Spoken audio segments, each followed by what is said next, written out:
ఏమిచ్చినావు పాలమూరుకు? నువ్వు వచ్చి 20 నెలలు అయిపోయింది. 20 నెలల్లో పాలమూరుకు నువ్వు చేసింది ఏంటి ఒకటి చెప్పు. ఈ యంగ్ ఇండియా కింద ఇంతకుముందు 6 నెలల కింద శంకుస్థాపన చేసినా అవుతానా? ఇవాళకి పునాది లేదు, ఆడ ఏమి లేదు, ఆల్లేదు చూడలేదు. మళ్ళీ ఇవాళ కొత్త శంకుస్థాపన కొల్లాపూర్లో చేసినావు. ఇంకో దిక్కు గురుకుల పాఠశాలల్లో పిల్లలు చచ్చిపోతుంటే దిక్కు లేదు, వాళ్ళకి సరైన అన్నం లేదు, పురుగుల మెతుకులు ఉన్నాయి. ఒక స్కూల్ ఏమో నువ్వు 200 కోట్లతో కడతా అని చెప్పి పునాది వేసి డాంబికాలు పలుకుతున్నావు.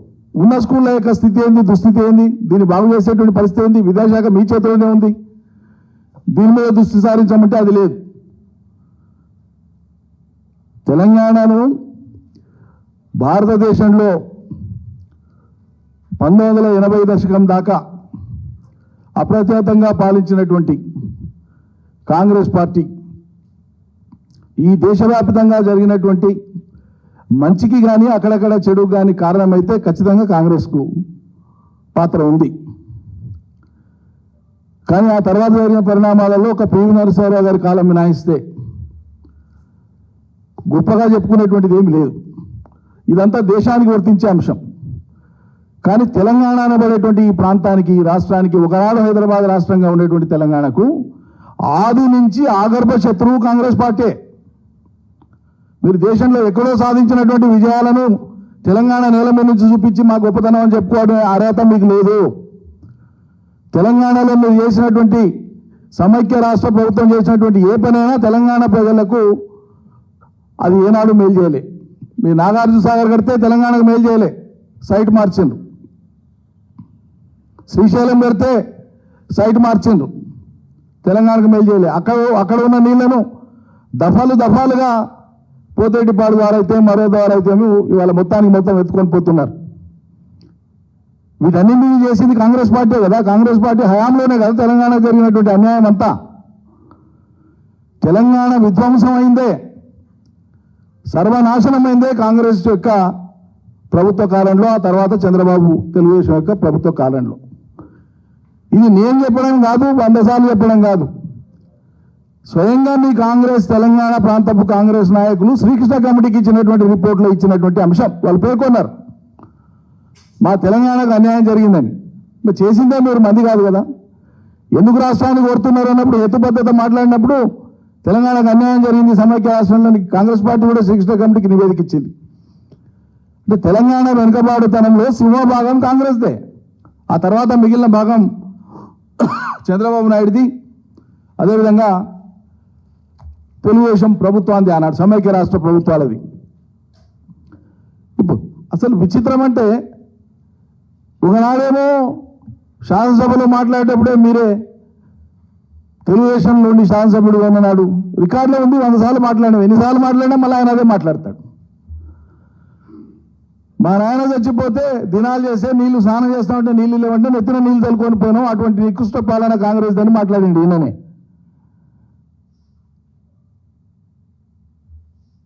మరి కాంగ్రెస్ పార్టీ ప్రాజెక్టు పూర్తి చేసిందని ఇప్పుడు మాట్లాడతాడు, బీఆర్ఎస్ పెండింగ్లో పెట్టిందని మాట్లాడతాడు. ఉమ్మడి పాలమూరు జిల్లాకు సంబంధించినటువంటి ప్రాజెక్టులను తీసుకుంటే, సమైక్య రాష్ట్రంలో కలిసిన తర్వాత అందరికంటే ఎక్కువ నష్టపోయింది పాలమూరు జిల్లా. ఇది లోకవిదితం, సర్వనాశనమైంది. అప్పర్ కృష్ణ, భీమా అబాండం చేసినారు. వేరే రాష్ట్రంలో కర్ణాటకలో ప్రాజెక్ట్ సైట్స్ వస్తున్నాయని చెప్పి అదంతా కథ చరిత్రనే. లేక కట్టినటువంటి ఒక జూరాల కట్టడానికి 40 ఏళ్ళు తీసుకొని 1,00,000 ఎకరాలకు నీళ్ళు ఇచ్చారు. అంతకుముందు అమల్లో ఉండేటువంటి ఆర్డీఎస్ 87,500 ఎకరాలు పారేదాన్ని కుంచింపజేసిన 20,000 ఎకరాలు కూడా పరిమితం చేయలే. మిగిలిన నీళ్ళని అవతల ప్రాంతానికి తరలించారు. ఏ కాంగ్రెస్ తెలుగుదేశం ప్రభుత్వాలే. పాలమూరుకి అసలు మీరు చేసింది ఏంది? కొట్లాడంగా పూర్వం ఉండేటువంటి శాసనసభ్యులు 84 ఆ దశకంలో 84 ఆ సంవత్సరాల కాలంలో 4 శాసనసభ్యులు ఆనాడు అప్పుడు ఉండే ఎన్టీ రామారావు గారి దగ్గరికి పోయి, ఇప్పుడు ప్రారంభం మొదలు పెడుతున్నటువంటి ఈ జూరాల 1,00,000 ఎకరాలతోనే ఈ పాలమూరు వెతలు తీరవు, భవిష్యత్తు వెతలు తీరాలంటే ఖచ్చితంగా మా జిల్లా ఏటవాళ్ళు కిందికి ఉంది, దక్షిణానికి భూములు పైకి ఉన్నాయి, మాకు ఎత్తిపోతలే శరణ్యం, ఏదైనా చేసి ఎత్తిపోతలు చేయాలంటే తొలి అంకురార్పణ చేసింది ఎన్టీ రామారావు గారి ప్రభుత్వంలో 1984 జూన్ 16వ తేదీ నాడు కృష్ణానది నుంచి నీళ్లు ఎక్కడి నుంచి ఎత్తిపోసుకునే అవకాశము, ఎన్ని నీళ్లు ఎత్తిపోసుకునే అవకాశం ఉందో సర్వే చేయండి అని మొట్టమొదలు 1984లో జూన్ 16 నాడు ఎన్టీ రామారావు గారు ఆదేశిస్తే అది అటు తిరిగి 1991 వరకు 84 నుంచి 1991 వరకు రూపం దాల్చలేదు. 91లో మొట్టమొదటిసారి కలవకుర్తి ఎత్తిపోతల పథకం అనేది ఒకటి స్టార్ట్ చేస్తాం, దానికి డివిజన్ ఆఫీస్ ఒకటి పెడతామని చెప్పి నార్కండ్లో 96 లక్షల రూపాయలతో ఒక కార్యాలయం ఏర్పాటుకు ప్రభుత్వం ఉత్తర్వు ఇచ్చింది. ఇవి 84లో మొదలు పెడితే ఒక ఆలోచన, సమైక్య రాష్ట్రంలో పాలమూరుకు నీళ్లు ఇవ్వాలనేటువంటి ఆలోచన 1984లో మొదలు పెడితే 2014 వచ్చే వరకు, అంటే ఎన్ని సంవత్సరాలు? 30 సంవత్సరాలు. 30 ఏళ్ళు మీరు కలవకుర్తికి వెళ్ళి నీళ్ళు ఇవ్వలే. జలయజ్ఞంలో మొదలు పెట్టినా కూడా ఈ ప్రాజెక్టులు నత్తనడకన నడిపించినారు. ఒక్క కలవకుర్తి ప్రాజెక్టు కోసమే అది ఇలా 5 లక్షల, దాదాపు 4,70,000 5 లక్షల ఎకరాలకు సాగునీళ్ళు ఇస్తుంది. ఇలా దానికి వాటర్ ఎలకేషన్ 25 టీఎంసీలే ఉండే వరద జలాలల్లా. కేసీఆర్ దాన్ని 40 టీఎంసీలకు పెంచిండు. దాని మీద చంద్రబాబు నాయుడు అభ్యంతరం పెట్టిండు. మళ్ళా అటువంటి కలవకుర్తి లిఫ్ట్ ఇరిగేషన్ ఒకటే ఉదాహరణకు మచ్చుకు చెప్తున్నా నేను. ఒక్క కలవకుర్తి లిఫ్ట్ ఇరిగేషన్ కిందనే నీళ్ల పారవాటక కోసం మొదలుపెట్టినటువంటి ఆ పని ఏళ్ల తరబడి అంతా కలిపితే 4 టీఎంసీల నీళ్లు, రిజర్వాయర్ల కెపాసిటీ 4 టీఎంసీలు, ఎల్లూరు, జొన్నలపేట, గుడిపల్లి కలిపి గీసింగడానికి మీరు తీసుకున్న సమయం ఎంత? తెలుగుదేశం కాంగ్రెస్ 2 ప్రభుత్వాల కాలంలో కలవకుర్తి ఎత్తిపోతల పథకానికి తీసుకున్న సమయం 30 ఏళ్ళు, పెట్టిన ఖర్చు 2,700 పైచిల కోట్లు. కానీ బీఆర్ఎస్ తెలంగాణ వచ్చినాక 2 ఏళ్ల లోపల 3,700 కోట్లు ఖర్చు పెట్టి కేవలం ఫలితం ఇచ్చింది కేసీఆర్ సర్కార్. కేసీఆర్ ఏం చేసిండు పాలమూరు కన్నా అడుగుతావు. ఇవాళ మీ కళ్ళకు కనిపించే పాలమూరు, ఇవాళ పాలమూరు ప్రజలకు కళ్ళకు కనిపించే పాలమూరు, ఇవాళ ప్రపంచానికి కనిపించేటువంటి పాలమూరు ఈరోజు పచ్చని పంటలు కానీ, చెక్ డ్యాములు కానీ, చెరువులు కానీ, కాలువలు కానీ, నీళ్లు కానీ, పూర్తయినటువంటి పెండింగ్ ప్రాజెక్టులు కానీ, పూర్తి కావచ్చినటువంటి పాలమూరు రంగారెడ్డి కానీ, రైతుల కళ్ళల్లో ఆనందం కానీ, పంట రాసులు కానీ, ఇవన్నీ ఏవి అంటే ఇవే కేసీఆర్. ఆఖరికి నువ్వు నిన్న పోయినటువంటి కారు, నువ్వు వేసుకొని పోయినటువంటి కారు రోడ్డు మార్గాన పోతే, నువ్వు పోయినటువంటి రోడ్డు మార్గాన పోయిన రోడ్డు కూడా కేసీఆర్ వేయించిందే. కొల్లాపూర్కు రోడ్డు కూడా గతిలేదు గతంలో. నీ పక్కన కూర్చున్నటువంటి ఆయన మంత్రి, ఆ నియోజకవర్గం ఎమ్మెల్యే మంత్రి ఆయన అంతకుముందు కాంగ్రెస్లో మంత్రి ఉంటాడు, మళ్ళీ బీఆర్ఎస్లో మంత్రి ఉంటాడు, మళ్ళీ ఇవాళ నీ పక్కన మంత్రి ఉంటాడు. సిగ్గానే ఉండాలి ఆయనకో నీకో. కొల్లాపూర్ గురించి మాట్లాడుతుంటే అభివృద్ధిగా మేము చేస్తాము ఇంత పొడుగు అంత పొడుగు అని మాట్లాడితే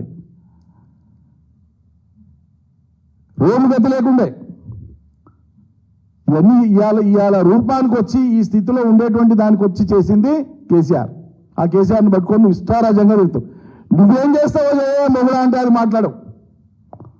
చేసిన ఆయనను పట్టుకొని తిట్టడం అని పని. ఇదో చెప్తా విను.